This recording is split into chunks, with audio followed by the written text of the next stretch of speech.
All that follows is with the benefit of hindsight, but it could be argued that the severe limitations placed upon Tottenham Hotspur this season through choice and circumstance have actually helped rather than hindered. Here's the theory, and it's a theory that necessitates simplifying the reasons why Mauricio Pochettino finds himself threadbare of options as his squad approaches the business end of a so far impressive campaign.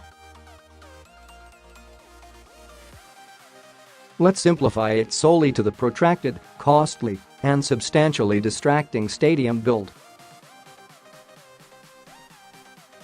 Of course, there are other factors that have resulted in the Argentine coach employing 11 of his most trusted troops in 3/4 or more Premier League games this term, with rotational luxury beyond him.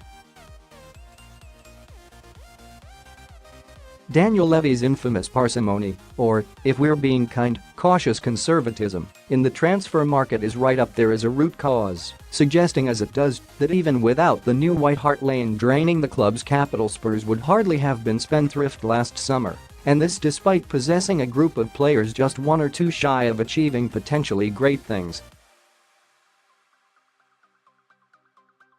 A prohibitive wage ceiling should also be considered, a self-imposed handicap that makes it extremely difficult to lure elite talent when there is serious competition for their signature. Even so, how can we look past the imposing, state-of-the-art abode when explaining why the North London Giants were the only club across Europe's top 5 leagues not to recruit a single player last summer, an abstinence repeated in January? It is hard to gloss over that point, just as it would be a fool's errand to try convincing anybody that it was in Tottenham's best interests not to sign some of their rumoured summer targets.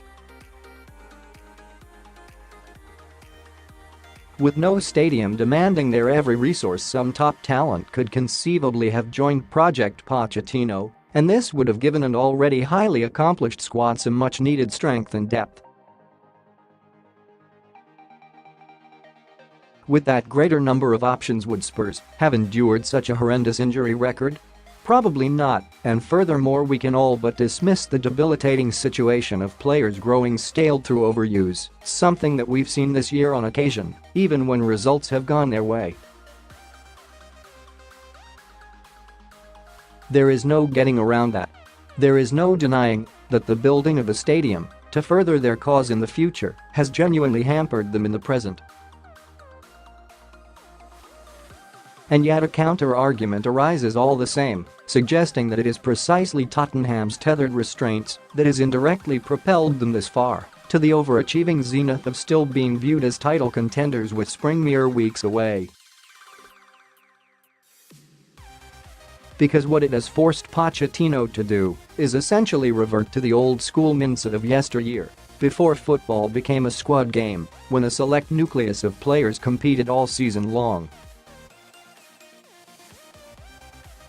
From this, consistency is forged that shows itself in an individual sense as players build up a momentum of form and confidence, and as a collective too. More so, it fosters an esprit de corps mentality, a togetherness that explains better than anything else why Spurs currently boast the best away record in the top division. The indoor football skills in the video below have to be seen to be believed, thrown in against the odds mindset that Pochettino will have surely taken advantage of, and what you have is a lean, mean gang of players highly attuned to each other's movements and desperate to prevail. Could the same be said had Tottenham brought in more competition for places? Probably, possibly, maybe not. It would be quite outstandingly stupid to claim that having 2 great players fit and available for each position is a negative, and that is absolutely not being posited here. Yet while the evolution of modern football into a squad game has ushered in benefits galore for clubs and coaches, it should not be forgotten that the exclusivity of times past, where leagues and European Cups were won from a roster of 14 players from August to May, had its plus points too.